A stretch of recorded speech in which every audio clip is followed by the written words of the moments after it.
মাননীয় মুখ্যমন্ত্ৰী ডক্টৰ হিমন্ত বিশ্ব শৰ্মা শিক্ষাৰ ওপৰত মন্তব্য আগবঢ়াইছে।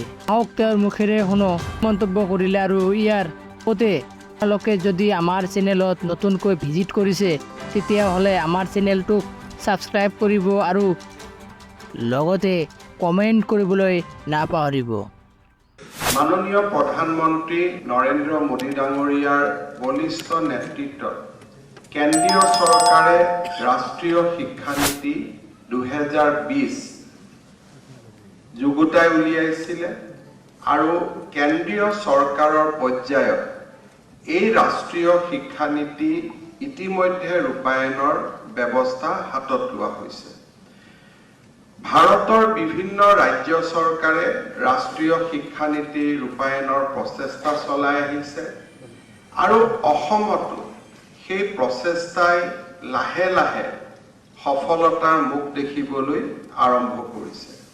উচ্চ শিক্ষাৰ জগতখনৰ বাবে আজিৰ দিনটো এক মাইলৰ খুঁটাৰূপে পৰিগণিত হ'ব আৰু আজিৰ এই মহীয়ান এই অনুষ্ঠানটো অসমৰ শিক্ষা জগতৰ বাবে এটা উল্লেখযোগ্য দিন হ'ব, তাক মই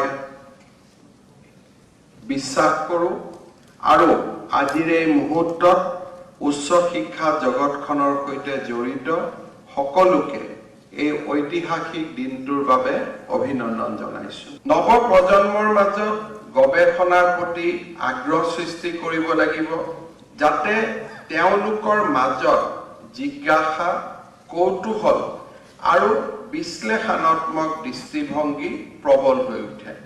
দেশৰ জনসাধাৰণক উচ্চ চিন্তা আৰু নৈতিক চেতনাবোধেৰে সমৃদ্ধ কৰাৰ দায়িত্বও আমাৰ শিক্ষানুষ্ঠানসমূহৰ ওপৰতে ন্যস্ত হৈ আছে।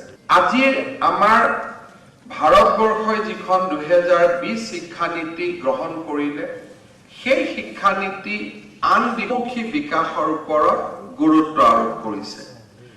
আধুনিক শিক্ষাই বিভিন্ন দিশ আজি সামৰি লৈছে।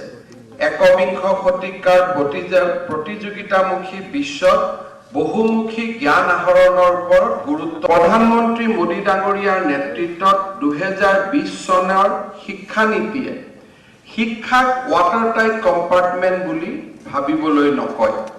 এজন বিজ্ঞানৰ ছাত্ৰয়ো কলাৰ বিষয়ে পঢ়িব পাৰে আৰু এজন কলাৰ ছাত্ৰয়ো বিজ্ঞান পঢ়িব। ডিচিপ্লিনাৰী শিক্ষাৰ ওপৰত গুৰুত্ব আৰোপ কৰা হৈছে।